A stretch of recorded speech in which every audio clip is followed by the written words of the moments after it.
What's up, guys? SquiggyV here, and welcome to my new YouTube series, the Gwent Lore Lounge.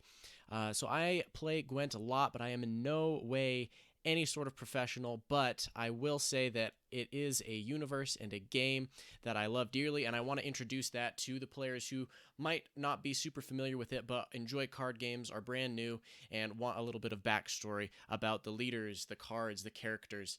And so that is what I'm doing with this series, and I hope that you enjoy it.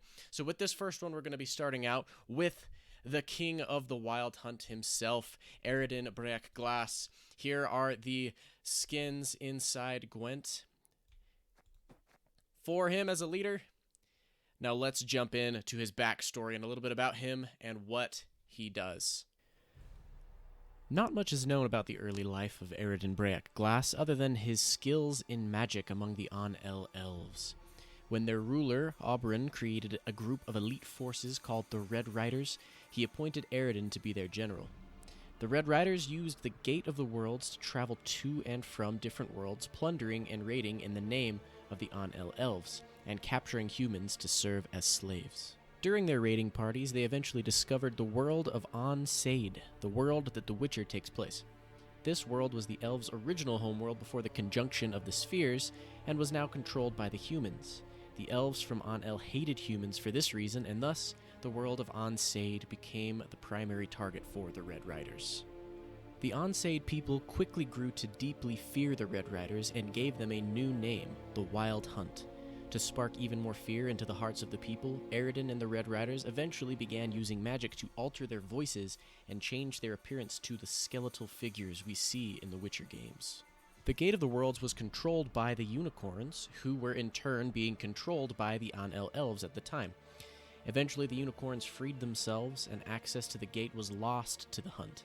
They began to study the magic of teleportation and created special spellcasters called navigators to help them transport to different worlds.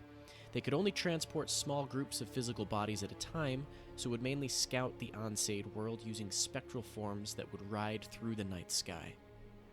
Enter Ciri, the child of the Elder Blood. Elder Blood was crucial to regaining access to the Gate of Worlds. Eredin wanted to resume his raids on other worlds, and when he heard that a child of the Elder Blood was born, set off on a quest to capture her. Eventually, with the help of his companion, Avallac'h, Ciri was captured and taken to On-El. There, the two gave her a choice.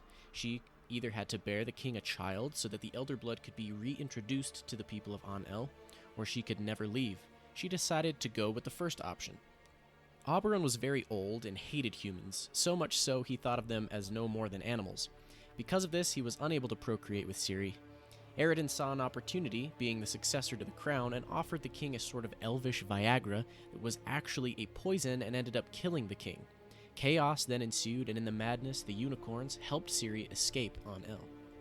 Eredin was interested only in the title of king and the power that came with it, and was not interested in the governing aspects of rule. This led him to appointing Gels as his viceroy in On-El and generals in the hunt such as Caranthir and Imlerith.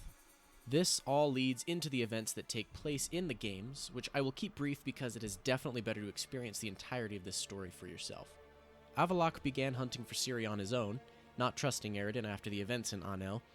Eredin tried a new approach, going after Ciri's loved ones, Geralt of Rivia and Yennefer of Vengerberg. He captured Yennefer, leading to Geralt's pursuit of the hunt. Once he caught them, he offered to take Yennefer's place. Eredin accepted, knowing Witchers to have skills that could be useful to him, and Geralt rode with the Wild Hunt for a time. Eredin expected Geralt's capture to lure Ciri in, and it did.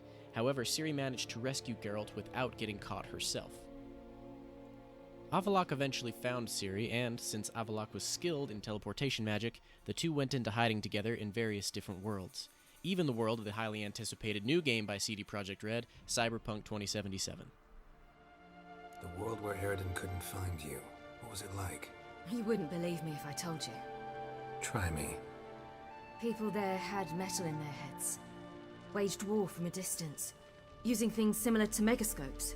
And there were no horses. Everyone had their own flying ship instead. Ciri, stop fooling around. Told you wouldn't believe me. Geralt then began his journey to find Ciri, racing against Eredin and the Wild Hunt, losing comrades, taking down Eredin's generals, and eventually ending up face to face with Eredin himself. The outcome of that battle and the fate of Geralt and Ciri are yours to decide. Alright guys, thank you so much for watching. I hope you enjoyed that lore lounge about Eredin. I'm going to continue to make those. That was my first ever experience creating a video from scratch, video editing or anything like that, so I'm hoping that it improves moving forward, but I want to keep making those. If you have any suggestions on characters that you would like to see lore lounges built around in the future, please drop them in the comments. I'd love to get some suggestions to see who people want to know more about. But thank you so much, and I will see you guys next time.